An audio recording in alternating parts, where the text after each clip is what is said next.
last section of Calculus 1. We're going to look at a thing called hyperbolic functions. Notice it says in this section we're going to look briefly at a special class of exponential functions called hyperbolic functions. The name hyperbolic function arose from the comparison of the area of a semicircle region with the area of the region under a hyperbola. These functions are used a lot in electrical engineering, but we're not going to spend much time on it. The point of this section is to get you to just think the way we have been doing things in Calc 1. We're going to look at integrals and look at derivatives, but the point is not the hyperbolic function. The point is the reasoning, the thinking that we use in this course is all summed up right here. But the point, the issue is we've got circle, unit circle, x squared plus y squared equals 1. Talked a lot about that from trig on. Well, now we're going to talk about a hyperbolic function, and it's related to minus x squared plus y squared equals 1, this area. And so these two guys are very closely related. So we use symbols that we would have used with the unit circle, sine squared plus cosine squared equals 1, the working with the unit circle. Well, hyperbolic functions, we call them the hyperbolic sine, the hyperbolic cosine, hyperbolic tangent. There's the symbols we use because we're relating the hyperbola and the circle and the relationship. And much of it feels the same. For instance, the hyperbolic cosecant is 1 over the hyperbolic sine. The hyperbolic secant is 1 over the hyperbolic cosine. Hyperbolic cotangent is 1 over the tangent, hyperbolic tangent. So it has the feel of things we've already done. So it's not all brand new, but it helps us with our reasoning power. But hyperbolic sine is related to E. Here's its definition. Since we don't speak hyperbolic sine, we convert it. The hyperbolic sine works on something. What does it do? It takes e to that something power minus e to the minus that something over 2. Hyperbolic cosine is of something is e to the something plus e to the minus something over 2. And then hyperbolic tangent is what you would think it'd be, hyperbolic sine over hyperbolic cosine. And they all have graphs, and I'm not worried about the graphs. But a little quick trig class. Hyperbolic sine, cosine minus hyperbolic sine equals 1. And see, looks very similar. Hyperbolic cosine minus hyperbolic sine is 1. We're used to the fact that the cosine squared plus the sine squared equals 1. So it's related. Hyperbolic tangent squared plus hyperbolic secant squared equals 1. Again, very close to tangent squared plus 1 equals secant squared. They're related. The hyperbolic sine of a sum is the sine of the hyperbolic sine of the first, cosine of the second, plus hyperbolic cosine of the first, hyperbolic sine of the second. Just like it was in trig. So again, don't memorize these. The point is that they're very close to what we've already talked about. And so we want to talk about integrals and derivatives. Integrals and derivatives. Because hyperbolic sine are written in terms of e and to the x and e to the minus x, you can easily derive rules for their derivatives. Okay? And we'll show one of them. For instance, here's hyperbolic sine. All right, what's the derivative of the hyperbolic sine? Well, since hyperbolic sine is e to the x minus e to the minus x over 2, the derivative of that, derivative of e, is e to the x. The derivative of e to the minus x is e to the minus x times minus 1. So we get e to the x plus e to the minus x over 2, which is hyperbolic cosine. And I have a dog putting his nose in here. Okay, buddy. Sorry about that. And he got my paper all wet. Oh well, a little entertainment while we're doing this. So the derivative of the hyperbolic sine is the hyperbolic cosine. The derivative of the hyperbolic cosine is the hyperbolic sine. Now again, the point again of this whole section is just to make you stop and think. You just go by rote. The derivative of the sine is the cosine. Derivative of the cosine is minus the sine. Very close, but the sign, the SIGNs are different. So just be careful. But again, very familiar. Hyperbolic tangent, the hyperbolic secant squared. Okay. So the derivatives, pretty easy. Again, derivative of hyperbolic tangent, since tangent is hyperbolic sine over hyperbolic cosine, quotient rule, the bottom times the derivative of the top, so we get hyperbolic cosine times hyperbolic cosine, minus the top, the derivative of the bottom, all over the bottom squared. So this gives me hyperbolic cosine minus hyperbolic sine, which is 1. 1 over hyperbolic cosine would be hyperbolic secant squared. And so we see how those rules come from. Likewise, the integral. Integral hyperbolic cosine, hyperbolic sine, plus c. And so these rules should be fairly familiar. But you need to stop and think just a little bit. And that's the whole point. What is the derivative of a hyperbolic sine of x squared minus 3? Well, the derivative of hyperbolic sine is hyperbolic cosine. So the derivative of hyperbolic sine of x squared minus 3 is hyperbolic cosine of x squared minus 3. But since this is not x, okay, the derivative of the hyperbolic sine of u is hyperbolic sine of u du, so I need to take du, and that's how we get 2x, hyperbolic cosine of x squared minus 3. Or derivative of the natural log of the hyperbolic cosine. Well, natural log. Again, making you think back what we thought. What's the derivative of natural log? It's du over u. All right. So the derivative of the hyperbolic cosine is positive hyperbolic sine. So du over u gives me the hyperbolic tangent. Derivative of x, hyperbolic sine of x minus hyperbolic cosine of x. Well, x, hyperbolic sine of x, that's a product. So I got to think, okay, how do I do products? Well, it's the first times the derivative of the second, plus the second times the derivative of the first.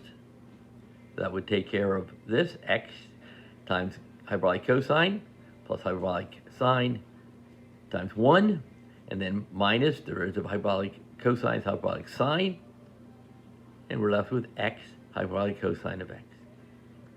So things that we have done, but are slightly different than what you're used to. And so hyperbolic cosines. Find the relative extrema. Oh, okay, relative extremas. Relative extremas deal with derivatives. So the f of x is x minus 1 hyperbolic cosine minus hyperbolic sine. And we do this, that's the first times the derivative of the second. So x minus 1 times hyperbolic cosine, or x minus 1 times hyperbolic sine, plus hyperbolic cosine times 1, minus hyperbolic cosine, and you get x minus 1 hyperbolic sine. Set it equal to 0. Well, it equals 0 when x minus 1 equals 0, okay, or when the hyperbolic sine equals 0. They become the two critical points. And so when x is 1, because hyperbolic sine is e to the x minus e to the minus x. So when x is 0, that's 0. So we get 1 and 0 are critical values. So you would put those in and you could get the value. But are they max mins? Well, we take the second derivative. So second derivative, so we've got the first derivative. So the second derivative is going to be the first times the derivative of the second minus the second times the derivative of the first. And we can figure out that 1 and then minus hyperbolic sine of 1 is a minimum, and 0 minus 1, okay, until we have a nice graph of our max and mins. Now, just so you know, these do actually have applications, right? They do have applications. And when you string a flexible, a rope, a wire, it always has a little slant in it. You cannot get this straight. Because the tighter you try to make this, one of two things happens. Okay? Either the material here, whatever it is, reach its breaking point, or if it doesn't reach its breaking point, it's going to bend these towers in. So you always have this shape, and that shape, okay, that shape called a catenary, is hyperbolic cosine.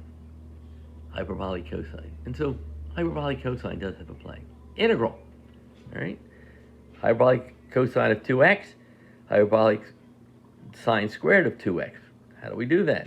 Well, when I look, that's a U substitution problem, because hyperbolic cosine of 2x is related to the derivative of the hyperbolic sine of 2x. This becomes u squared and then du over 2, and you can end up getting the result.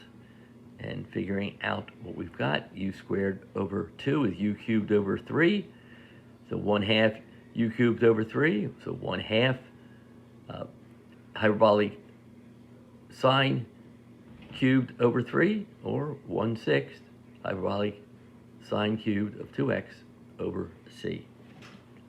Thinking through, using the properties and things that we already know, thinking through the whole process.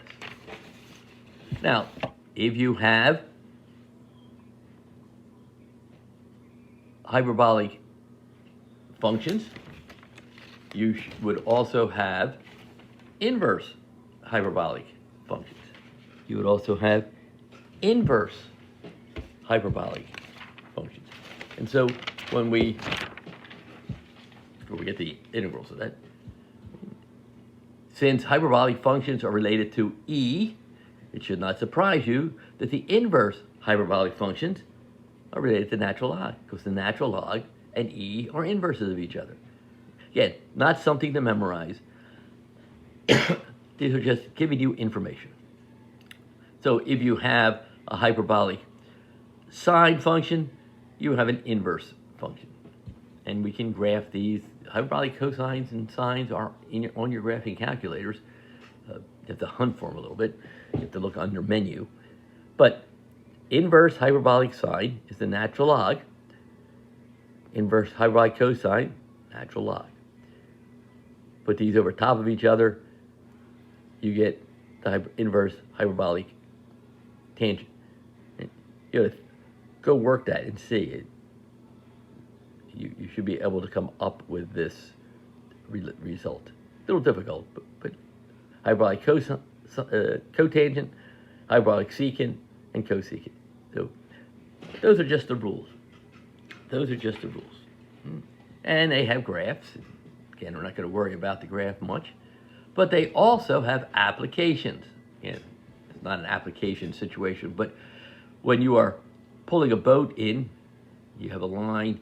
Your boat doesn't go straight into the dock. It doesn't go boom. It goes on a path like this as you're pulling in. And that path is called a traxix, which is related to the hyperbolic secant. So again, these are real functions and ideas. These are real functions and ideas. And since there are inverses, there are derivatives. And again, if you look at these derivatives, they look pretty much like the derivative of the sine. Remember, the derivative of the inverse sine was du over the square root of 1 minus u squared. So the hyperbolic tangent derivative was du over 1 plus u squared. So they're related. That's why we use, again, these terms, inverses. That's why we use those terms. The integral that gives those. So again, the point of this section is not the sines and the cosines and the hyperbolic sines and all that kind of stuff. It's to make you think through the process. How do you take the derivative? Well, we look for the rule. Hyperbolic sine has a rule. Du over the square root of u squared plus 1. U is 2x. So du is 2 over the square root of u squared, 2x squared plus 1. And we have the result. Or here's an integral. Do we have anything that looks like this integral? Well, we've got a number minus a function squared inside a square root. Well, that's the only one that fits. So if we let u be 3x, and we would let our number a here, okay, so here's the one that fits, sorry. So we've got a is 2, du would have to be 3 dx, so we end up with 1/3, get that 3, so 1/3, there's du, there's the square root of a squared minus u squared, so it is going to be minus 1/2 on array, the natural log of a plus the square root of a squared minus u squared over the absolute value of u plus c, matching the rule, matching the rule. And that's what we do in Calc 1. We take derivatives, we take integrals. We take derivatives, we take integrals. Work on some of these problems not so that you become wonderful at working with hyperbolic functions, but that you think through the process of how to take derivatives and how to get integrals.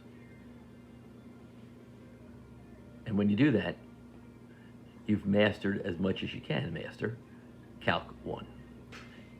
So that finishes up. Work it out. Finish up strong.